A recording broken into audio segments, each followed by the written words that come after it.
Başlayın arkadaşlar. Ne tarafa gidiyoruz? Sonuca gidelim. Sonuç tarafa mı gidelim? Allah rahat. Bugün dikkat edik.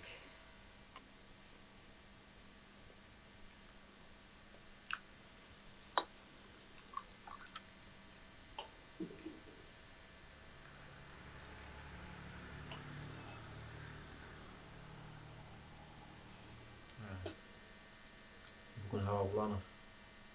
Hava bulut gelir. Bu işimiz çok zor. Allah yardım etsin. Sabah.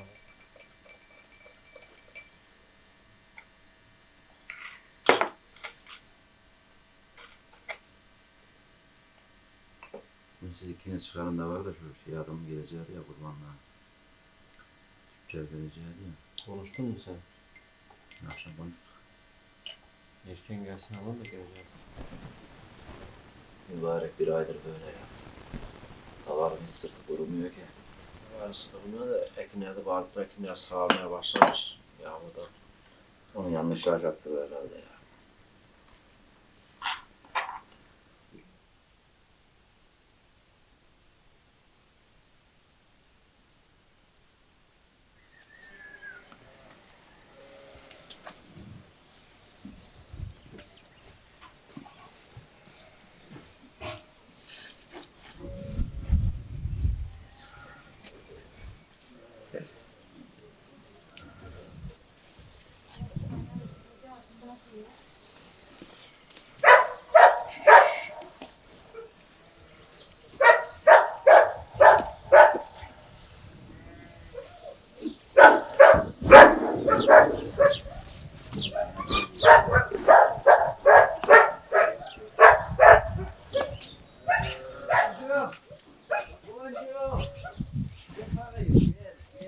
Davarı koyarım ben.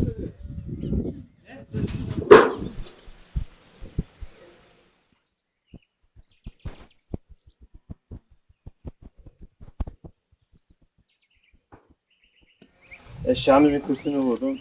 Habasını koydum. Daha hazırlık. Mesai başlayacak. Hazırlıklarımızı yapıyor. Allah kolaylık versin bize yağmurla yaşla inşallah. Zararsız ziyansız dönüş yaparız. Beyler, bayanlar günaydın. Sağ olasın lan. Sağ olun. Adım Sadık, soyadım Sadef. Yozgat'ın Akdağ Madeni ilçesi Eynelli köyünde oturuyorum. Hayvancılık yapıyorum. Yaklaşık 6 yıldır koyunculuk yapıyorum. Daha öncesinden büyükbaş yapıyorduk. Şimdi koyuna döndük. Yani bir günümüzü özetleyecek olursak sabah kalkıyoruz. Saat 6.30-7 gibi. Biraz kurbanlıklarımız var. Onların yemini veriyoruz. Oradan sonra kahvaltımızı yapıyoruz ve davarımızı çıkarıyoruz. Azığımızı koyuyoruz heybeye. Oradan sonra bir güzergah belirliyoruz ne tarafa gideceğimizi. Ona göre davara bir yön veriyoruz yani. Öğlenleyin oraya varıyoruz. Yağmur yağmazsa, biraz havalık olursa davar yatıyor, bayağı da güzel oluyor. Çayımızı içiyoruz, yemeğimizi yiyoruz. Oradan sonra tekrar biraz oralarda vakit geçirdikten sonra saat 4-5 gibi eve dönüş yapıyoruz. Oradan sonra yavaş yavaş eve varıyoruz yani. Saat 8 gibi de eve varıyoruz.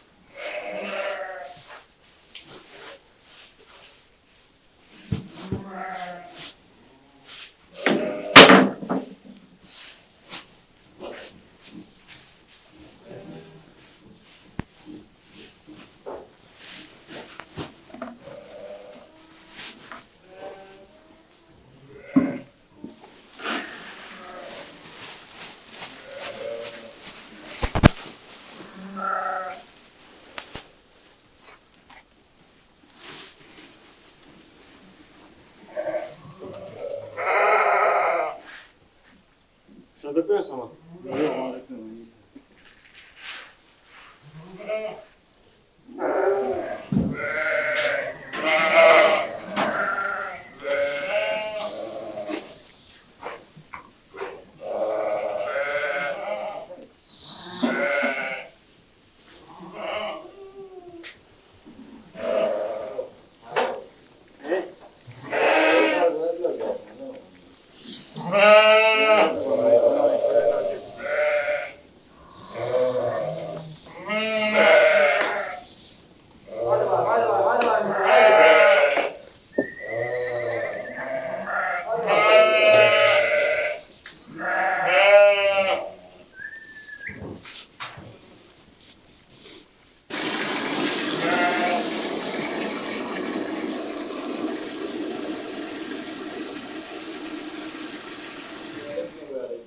Ne boyalı? Eşi boyadı işte boyamamışsın ya.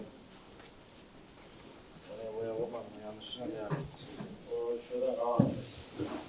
O boyu da akşam döksünler ya. Biliyorum. Suyana koyacağız.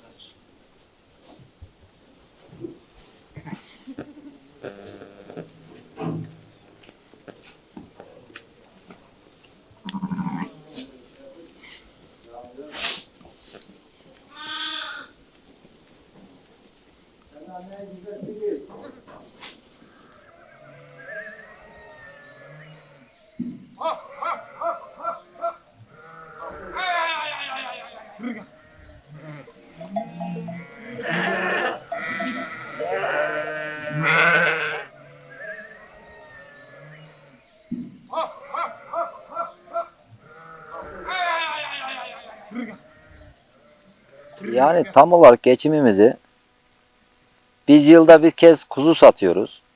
Kalan kuzumuzu kurbanlık olarak değerlendiriyoruz. İsteyen olursa anaç koyun da verebiliyoruz. Geçimimizi bu şekilde sağlıyoruz. Büyükbaş varken peynir, çökelek, süt satıyorduk. Ama şu anda küçükbaşa döndüğümüz için sadece kendimize yeterlilik olarak çökeleğimizi, peynirimizi, yağımızı alıyoruz. Fazla da uğraşamıyoruz yani bu şeylerle uğraşamıyoruz.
Bu iş hayatta tek başına olmaz.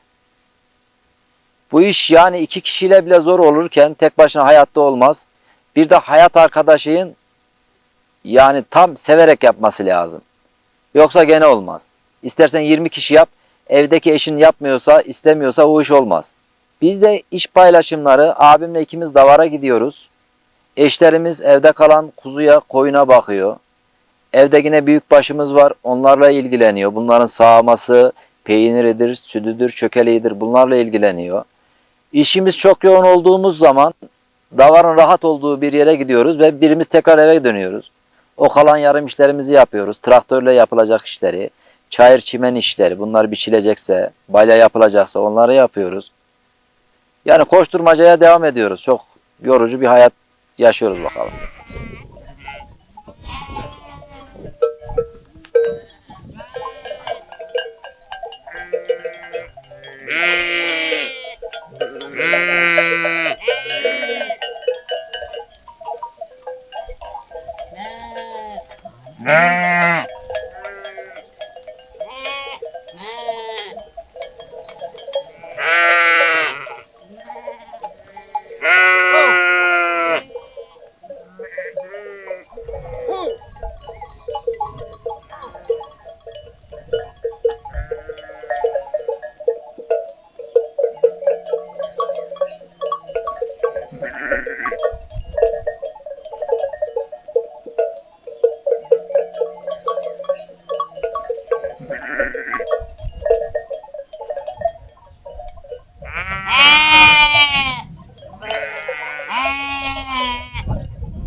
Bu işin hiç kolay yanı yok bence.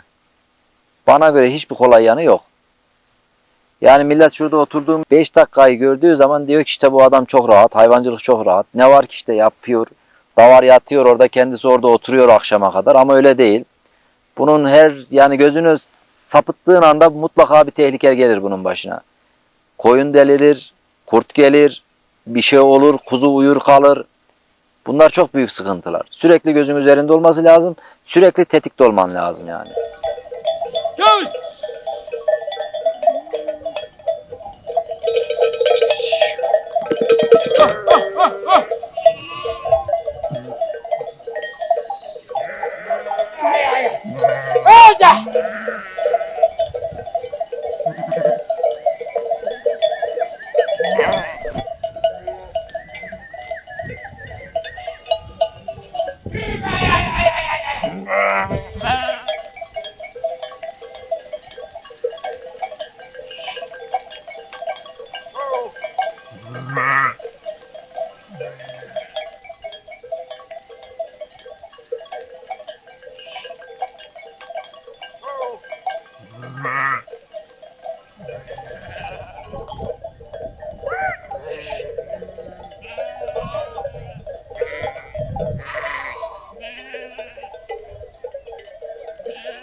Nereye gidiyorsun?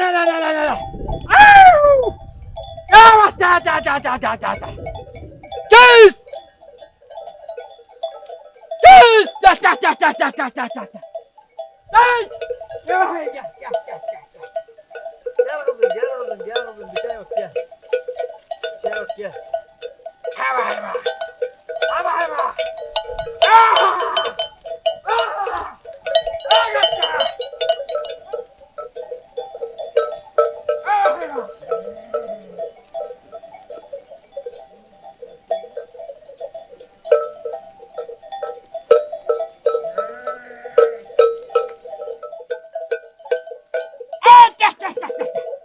Nereye gidiyorsun?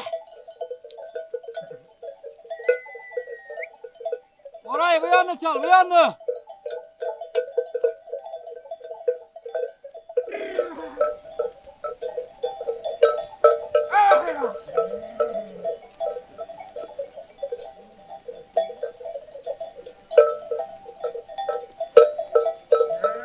En zor yanlı sıkıntı çoban sıkıntısı. Çoban bulamıyoruz zaten. Kendimiz otlatıyoruz. Bir de bu küçükbaş işi çok zor bir iş. Gecesi gündüzü olmayan bir iş. Gece yatağına yattığın zaman aklında var yani kurt geldi mi girdi mi acaba bir sıkıntı oldu mu? Büyükbaş gibi değil bu. Gece bile yatağında yatamazsın. Hele ormanda kalıyorsan yani bir kulağın mutlaka davarın boynundaki o keleklerde tıngırdaklarda olması lazım. Onun sesini duyman lazım. Bir kulağını sürekli oraya vermen lazım. Yarım uykuda olman lazım.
Köyümüzde sarıçam ormanları ve meşe mevcuttur genellikle.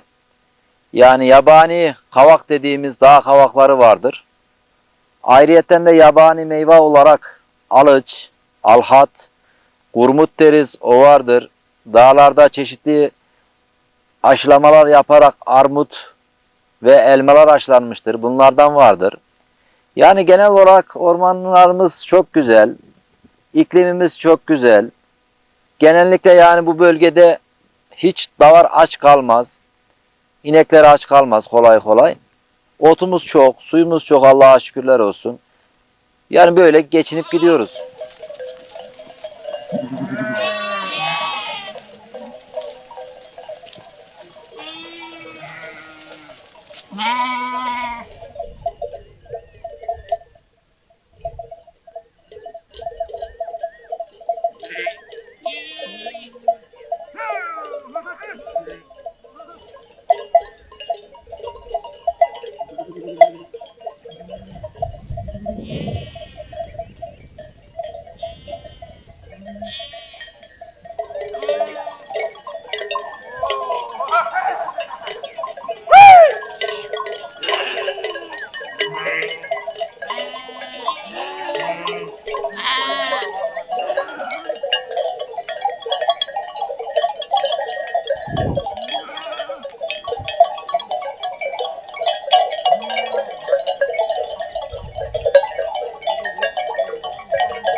Ay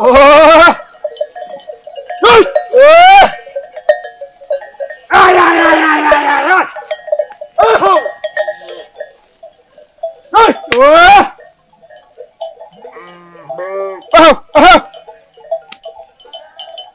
Yukarı çekmesin yukarı.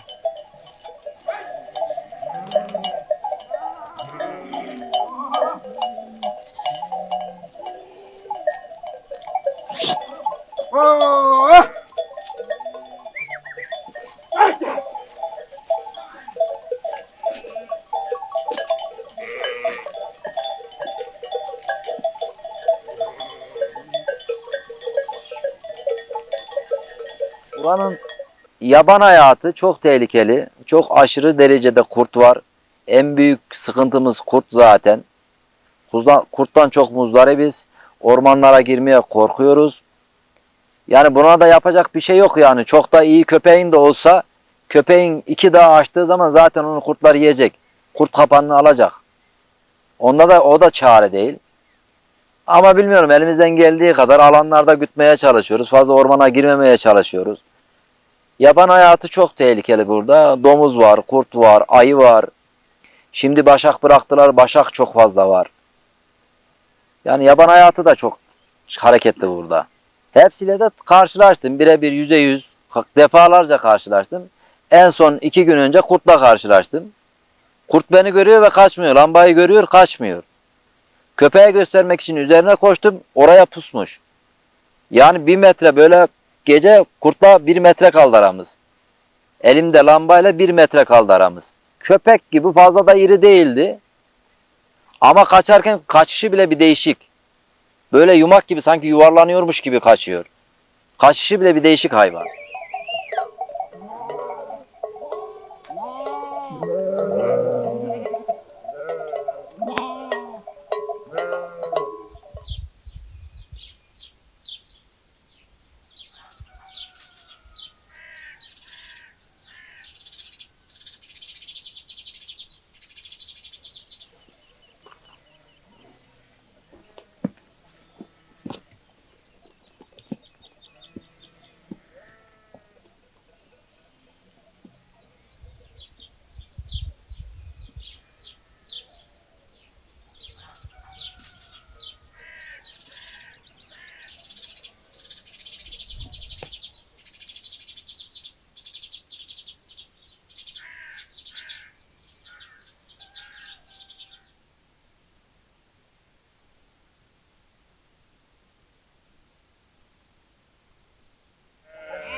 atacak.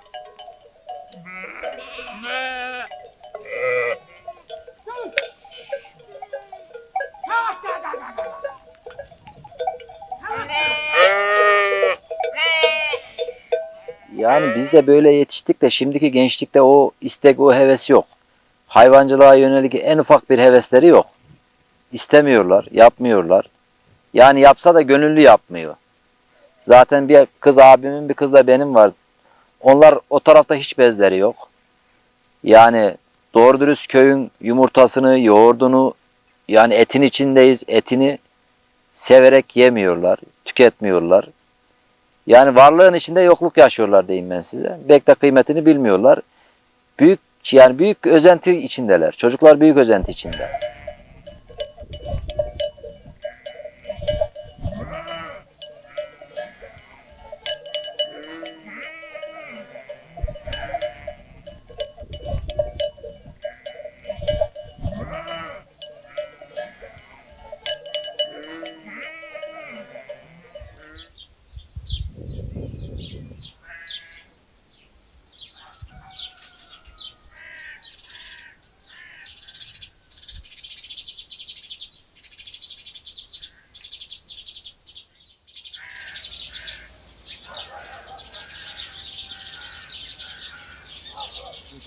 Salep, Akdağ Madeni'nde meşhurdur bu salep.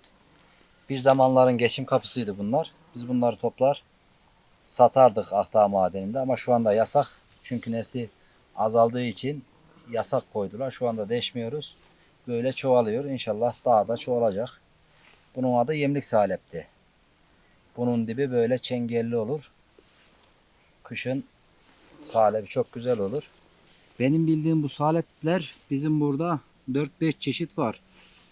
Çil salep, yemlik salep, tomaha, topak salep var. 5-6 çeşidi var. Ama en güzeli, en tutulanı bu. Bunun biraz küçük oluyor bu kadar. Makineye girmesi daha kolay oluyormuş, makinede hallolması.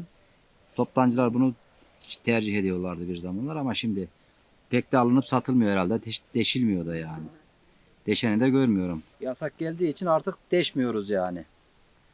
Bunu kazması yasak artık. Deşeni de ben dağlarda hiç görmedim. Normalde deşilmemesi lazım çünkü nesli tükeniyor. Bu otun adı da arkadaşlar tefek otu. Bunu koyun kuzu yediği zaman ölür, zehirler bu. Onun için ormana girmiyoruz bu ilkbahar mevsiminde 5. ay 6. ay arası. Yani bizim burada bir tabir var, gün dönene kadar derler. O zamana kadar girmiyoruz. Ondan sonra hiçbir şey olmuyor yani. Ondan sonra rahat rahat girebiliyoruz.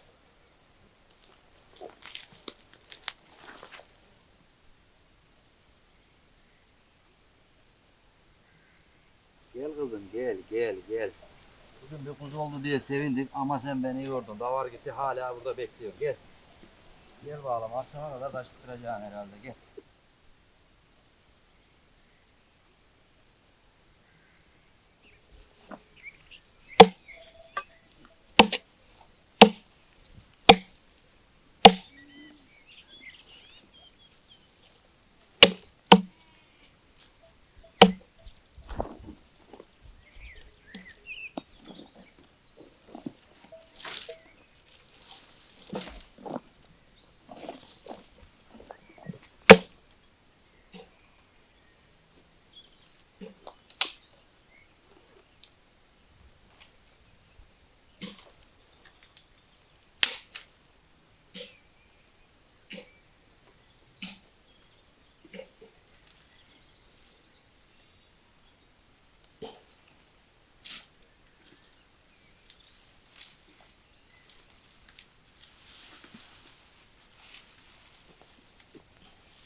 Kubila mı gitti?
Vay yavrum vay evla bak evla evla.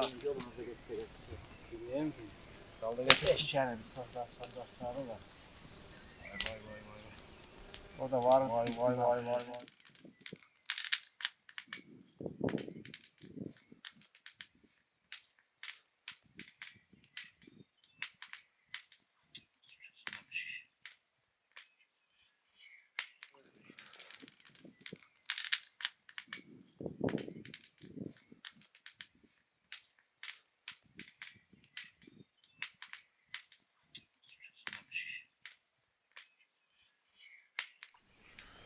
Biberleri de düzdüm arkadaş. Bunlar kessen de versen de kısa daha iyi oluyor da. Neyi? Biberi. Ne görsem? Kessen de kısa küçük şeysen daha güzel oluyor. Ben ne oldum? Saksa da küçük diyor mu?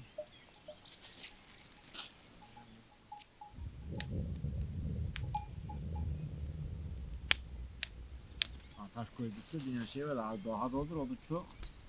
Vallahi hiç bana görecek gibime gelmiyor da. O da çok da daha doldur. Daha şunları at doldur. Ya da o da çok. Daha doldurma mı şaşıyor?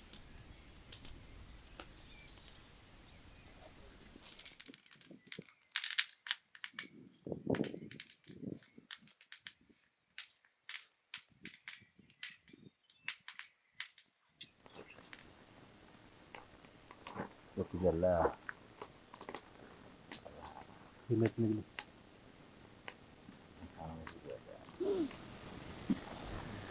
Ankara'da İstanbul'da bulabilir mi kardeşim şunu la? Şu rahatlığı, şu sakinliği, şu güzelliği bulabilir mi la? Sevdiğimizden rahamı yok ya işte. Zorluğunu da o yüzden çekiyor ya. Vallahi bak ne göreceğim ben ya. Şantiyelerde ömrüm geçecek. Buna bak. Otobüs yok, metro yok, patron yok, işçi yok, getir diyen yok, götür diyen yok. Kafana göre Vurdu var, hastalığı var, zorluğu yok. olsun o olacak onda. Kasaptan et alacak hali yok, o da oradan geçinecek.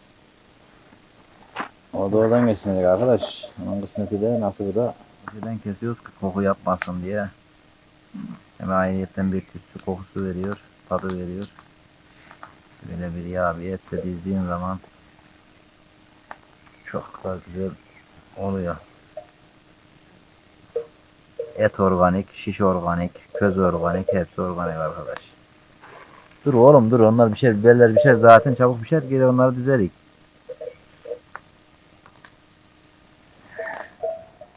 Evlekleri de dizelim de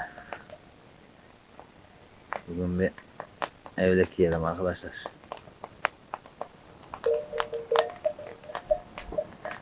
Bunun adı sarı evlek. Bu baharın çıkar, bir de güzün bu yağışlarda çıkar. Her zaman bulamazsın bunu. Ondan sonra da buranın mantarı çıkar. Yer yaran mantarı. Onun da bir 15-20 gün ömrü var. Ondan sonra biter mantar işi burada. Bir de kanlıca diye bir mantarı var da onu bizim buranın bölgenin adamı pek bilmiyor. Aslında en güzel mantar o. O daha tatlı oluyor. Ben topladığım zaman yiyorum da.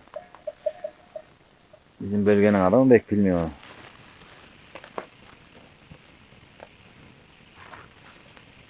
Çayımız da demliyor arkadaş.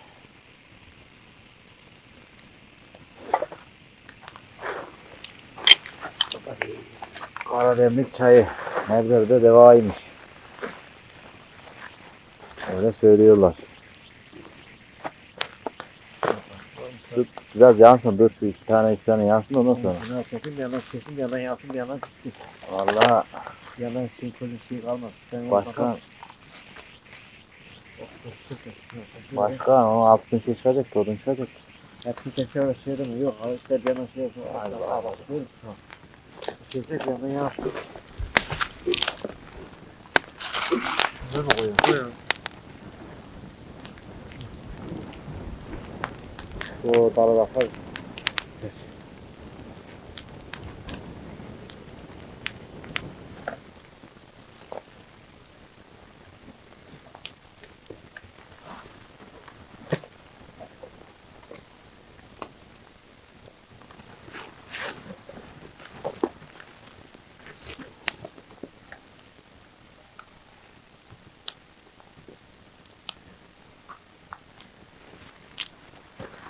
Altı yıl önce bayağı bir kalabalık yapıyorduk. Yaklaşık 70 adet büyükbaşa ulaşmıştık.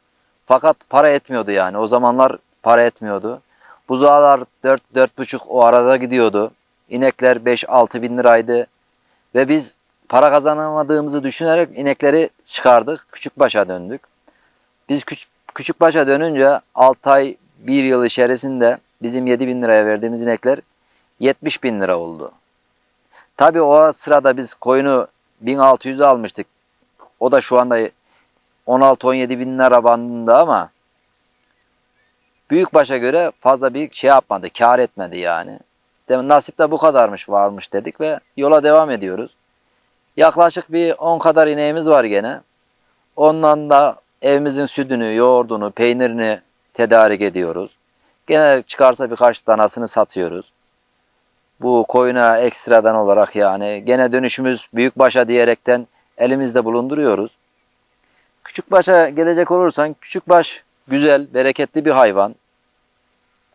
Yapmasını herkese tavsiye ederim. Fakat ilk önce eşini ikna etmesi lazım, eşinin onay alması lazım. Varsa abisi, kardeşi, yetişkin çocuğu onunla girmesi lazım. Yani öyle geriden göründüğü gibi de çok da kolay bir iş değil. Gözünü karartıp girmesi lazım. Ben bu işte varım demesi lazım. Ve hemen de 1-2 yıl içinde olmadı ben dönüyorum derse yazık eder kendine. Çünkü bu istikrar isteyen bir iş. 5-6 sene, 10 sene, 15 sene. Yani dededen torunu olması lazım ki bir şeyler öğrensin, bir şeyler otursun. Nasıl yapacağını bilsin yani. Küçükbaş yaptıkça insanda hastalık yapan bir şey. Bir kendine aşık etme huyu var. Yapan adam yani birkaç yıl geçtikten sonra artık koyuna, kuzuya bir sevgi duymaya, daha özenli davranmaya başlıyor. Yani iyi kötü halinden, derdinden anlamaya başlıyor. Oradan sonra ne diyeyim, koçu daha iyi katmaya çalışıyor. Köpeğini daha iyileştirmeye çalışıyor. Yani güderken bir zevk alıyor. Küçükbaş işi öyle bir iş. Yani ben çocukluğumdan beri büyükbaş yaptım ama büyükbaş şu anda benim gözümde yok. Ha büyükbaş nasıl gözünde var? Bir dana satıyorsun 120, 130, 150 bin lira. Sadece orası var ama küçükbaş öyle değil. Küçükbaşa şöyle baktığın zaman gözün doyuyor zaten.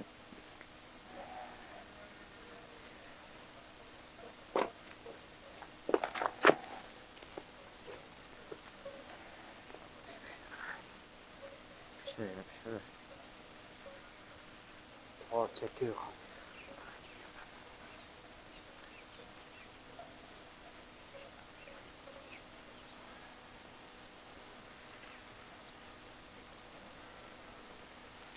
Ya dava dursa da çocuk ekmeğini yeseydi. Neyse Hamza. Yiyek de biz yedek davanın önüne. Baban da gelsin de karnını doyursun. Tosunum kanını doyuracak. Yani artık şeyden bu biberler, soğandan, yeşillikler. Neyse karnını doyur. Sonra dursun, daha yapacak bir şey yok. Baharat hani yukarıya çıkmışlar.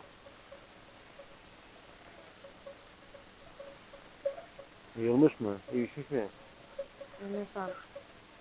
Ha, evet. İndir aşağıya.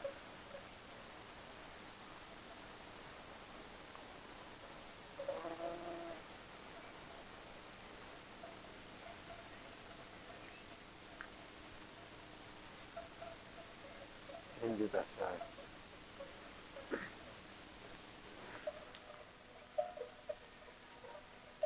Nerede kaldı? Yürü çabuk soğudu ya. Koyun yatarken biz yapmıyoruz, biz yatarken de koyun yapmıyor arkadaş. İyi yapacak bir şey yok. Ne yapacaksın? Hadi soğuttun hadi. Çevireceksin, çevirmezsen olmuyor. Çevirmezsen elindekinden dolun. Bismillahirrahmanirrahim. Deli olan peşinde. İşimiz olacak tabii ya. Nerede olacak hayvan? Biz onun mekanındayız, o bizim değil ki.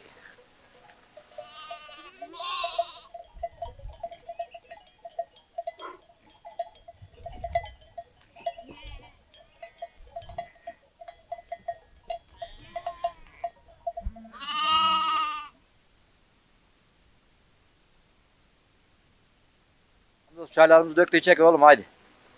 Tava durmuşken biz de çaylarımızı çek haydi. Tava duruyor. Şeker şu torbada Hamza. Çek dişimize bak diye. Doldurabilir miyim, ben doldurayım mı? Ben dolduruyorum. İyi hadi bakalım. Domatesin de büyüştü de düşmemiş herhalde. Domates. Hamza çay sen mi demledin oğlum? Yo. Kim demledi lan bu çayı? Bu çayı senden başkası demleyemez böyle. Sen demledin baba. Ben mi demledim? Harbiden çay iyi olmuş. Adam işte iyi bir de korktu.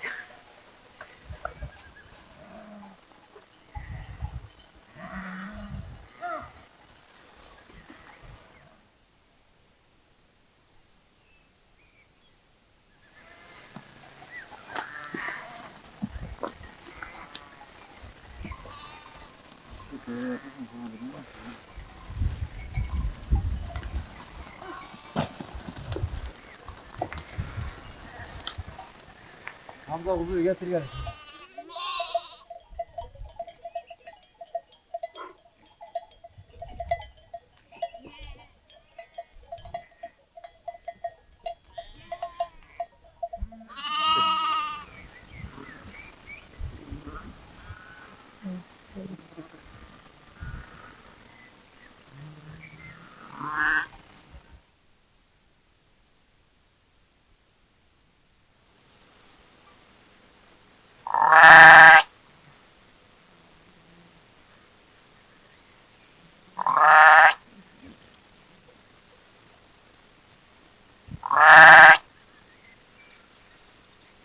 Vallahi köpeklerim iki kardeş var burada. Yaklaşık 2 yaşını geçti onlar. Oradan sonra 2 tane de kancığımız var. 5 tane köpeğimiz var burada. 3 tane erkek, 2 tane dişi. Bir tane de küçük eneğimiz var. Kancığımın bir tanesini bir arkadaştan aldım, boyalıklı. Çok güzel ama boyu çok ufak olduğu için kendinde pek şeyi yok. Yani kurda varıp çökme şansı yok. Küçük olduğu için gidiyor ama kurda çökemiyor. Arkadan destek istiyor. O destekleri de şu anda itler vermedi, yani tam destek olamıyor hayvanlar. Bir de ben burada yani iyi enik getiriyorum. Fakat büyük itlerin arka sıra kurda gittiği zaman geri dönüşte eniklerimi kurt alıyor. Kendine rakip yapmıyor yani. Onu alıyor, onu yiyor. 3 tane eniğimi öyle kurt yedi. Yaşına gelmeden zaten kurtla karşı karşıya defalarca geliyor ve korkuyor. Bundan sonra isteksiz oluyor. Kurda gitmede de isteksiz oluyor. Yani iyi bir köpeğin özelliği böyle yapısıyla, kangalıyla, akbaşıyla olmuyor. Yapısı hiç önemli değil köpeğin. Köpekte ciğer olacak. Cesaret olacak. Köpek dediğin şöyle yüksekte yatacak. Oradan bakacak. davarın içine gelip de yatmayla ya da bırakıp dağlara şu oraya gidip de uyumayla o köpek olmaz. Yüksek bir yere yatacak. Davar burada yatsın ama o kendi gitsin 1 kilometre ileride yatsın. Ama köpek olsun. O bilir nereden geleceğini, kurdun nereden geleceğini bilir o. Ama normalde köpek işte görüyorum birkaç tanesi yatıyor, davarın önünde yatıyor. Ben köpeklerimi övmeyeyim burada. 2 tane köpeğim iyi. Onların sayesinde gidiyoruz yani.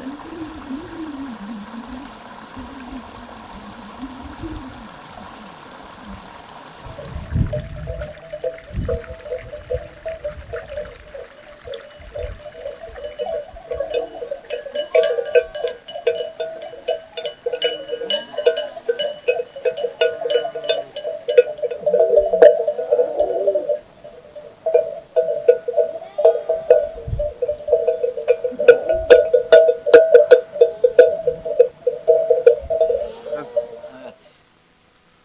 Böyle çayımızı içmiştik. Bu ilkindi çayımız. Davarımız gayet sakin. Ot çok. Allah'ın izniyle otta sıkıntı yok. Davar durduğu için, yattığı için biz de çayımızı demledik. Tekrar bir keyif çay içeceğiz. İnşallah ondan sonra da yavaş yavaş dönüş yoluna geçeceğiz. Allah nasip ederse zararsız, ziyansız inşallah. Hat çektiği zaman yani bir şekilde onlar kendine çekiyor. Kendine bağlıyor. Koyundan uzaklaştırıyor, işinden uzaklaştırıyor seni. Seni soğutuyor. Bağlıyor oraya yani. Sanki bir şey varmış gibi açıp bakasın geliyor. Ama çekmediği yerde o kadar rahatsın ki hocam. Koyunla baş başa, doğayla baş başa. Öyle rahatsın, öyle rahatsın. Koyunu yaydın, doyurdun da çayını demlediğin zaman senden rahat kimse yok. İnan bak. Hele bir de şu havalar ısındı da 1 saat 2 saat uyuduğun zaman senden kral kimse yok inan ki bak.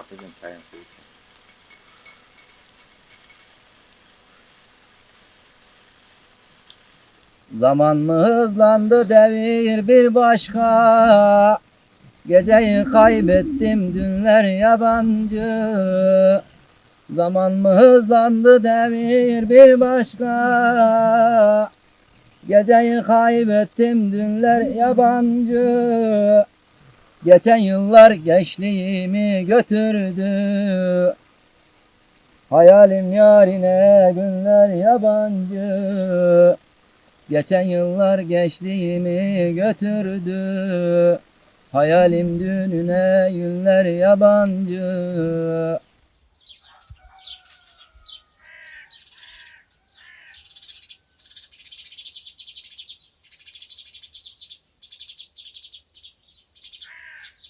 Hadi kardeşim sen de bir Zahide'ye söyle de şu çayımızın üzerine ondan sonra kalkalım. Söyleyeyim arkadaşlar. Zahide kurbanım oyun olacak halam. Gene bir laf duydum kırıldı belim. Yine bir laf duydum kırıldı belim. Ezeli ezeli gönlüme ezeli bulamadım Zahidemden güzeli. Yine bugün akşam oldu, dönüş yoluna geçtik. Allah kazası belası dönmeyi, eve varmayı nasip eder inşallah. Yağmursuz, yağsız. Hayırlısını hayırlı bir günü bitirdik. Uzumuz da oldu. Keyfimiz yerinde Allah'a şükür.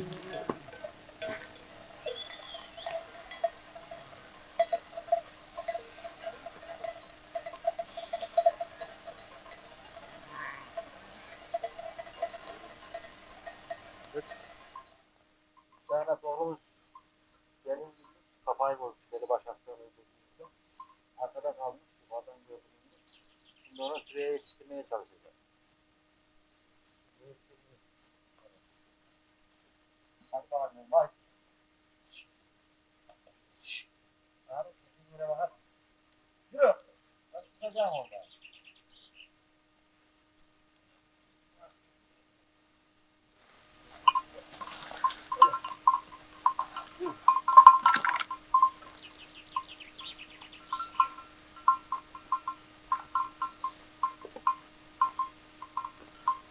Yaklaşık 3 yıl önce Hamza'ylaydık. Hamza küçüktü biraz daha. Davarı bölmüşüz, hiç haberimiz yok. Eve gittik, sabah kalktık ama kuzuların anneleri meliyor. Bir aksilik olduğunu anladım. Tek başımayım. Çocuk da yok, abim de yok. Davarı çıkarttım, böyle çaldan kaybettiğim yere vardım. Bir de baktım benim bir tane köpeğim vardı. Böyle ağzı taze kan geldi. Bir baktım, dedim bu herhalde kuzu yemiş. Aşağı vardım, 9-10 tane böyle kuzuyu kurt yeni sıkmış. Sıkmış bırakmış, sıkmış bırakmış, sıkmış bırakmış. Abime de haber vermemiştim, işte ben o tarafa gidiyorum diye. Abimin çünkü haberi yok, olaydan haberi yok. Köyden bayağı bir uzaklaştım, davarı yatırdım. Oradan sonra bu arada saat öyle bir oldu. Sabah kahvaltısı da yapmadım, öğlen yemeği de yemedim daha. Abim de yok. Telefonda yok üzerimde. Nereye gittiğimi bilmiyor. Ben tekrar geldim kurdun yediği yere. Ben şimdi leşleri sayıyorum. Bir tane burada var, bir tane orada var, bir tane orada var. 9-10 tane buldum. Tekrar davarın yanına vardım. Ama o sırada abim geldi. Yaklaşık 5-6 dağı dolaşmış beni bulmak için geldi. Ne oldu dedi. Dedim işte abi böyle böyle oldu. Yaklaşık 9 tane yemiş, 5-6 tane kayıp var. Dedim daha da fazla var mı bilmiyorum ama kuzuların anneleri meleşiyor. Yani o gün hala hatırımda, dün gibi hatırlıyorum. İnsanın icacı yok. Kuzular, taze kuzular da yemiş, körpe kuzuları sıkmış sıkmış bırakmış. Yani 2 gün sonra vardım, o leşlerden hiçbir tane kalmamış. 2 gün o bölgeye gitmedim. 3. gün vardım, hiçbir tane kalmamış. Nereye götürdü, nasıl etti, nasıl yedi bilmiyorum. Kaç taneydi kurt onu da bilmiyorum.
Yani şöyle geriden görenler zannediyor ki bu adam hiçbir şey bilmiyor. Hiç gurbete çıkmamış. Hiç elinde bir mesleği yok zannediyorlar.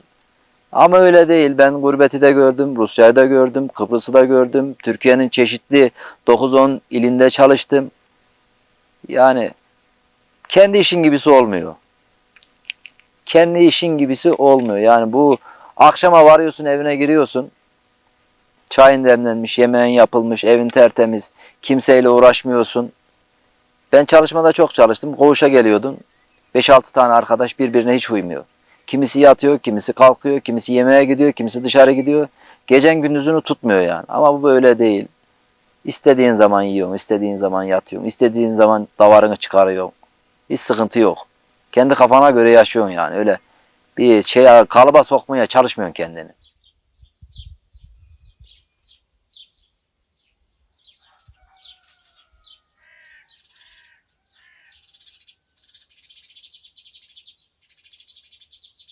Ben çok küçüktüm. Babam beni alır, ahırın içine koyardı koş kalkmasın diye. Ben sadece orasını hatırlıyorum. Zaten oradan bir heves kalmış bizde. Bizde oradan bir heves kalmış. En sonunda ben büyükbaş yaparken, güderken aşağıya bir Hasan amca geliyordu. Yayla tutuyordu. Onun davarına bakarken zaten oradan tekrar o aşk filizlendi. Abime de dedim böyle böyle abi. Davar alak mı dedim. Büyükbaştan kazanamıyor dedim. O da alak dedi sağ olsun. Beni kırmadı. Yaklaşık 6 yıldır aldık. Güdü yok. Biz şeyimiz yok ya.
Yani bir öğüt verecek olursam ilk önce bu işi yapacak olanlar, köye dönecek olanlar, hayvancılık yapan olan arkadaşlar ilk önce eşleriyle anlaşsınlar. Eşlerini ikna etsinler, onayını alsınlar. Giriyorlarsa o şekilde girsinler. Bir de vazgeçmesinler mücadeleden. Çabuk vazgeçerlerse kaybederler yani. Bu çabuk vazgeçilecek bir olay değil. Bu bir oyun değil yani. Bu bir odun değil, bir eşya değil ki bunu buradan aldım buraya koydum olmadı ben bırakıyorum gidiyorum diyecek bir şey değil. Bugün alayım da yarın satayım dersen o da olmaz. Yani istikrar lazım, istikrar lazım, çalışmak lazım. Zoru görünce kaçmamak lazım. Dediğim gibi bir de tek başınaysa hiç girmesin bu küçük baş işine. Yapabiliyorsa büyük baş işi yapsın. Bu tek başına yapılacak bir iş değil.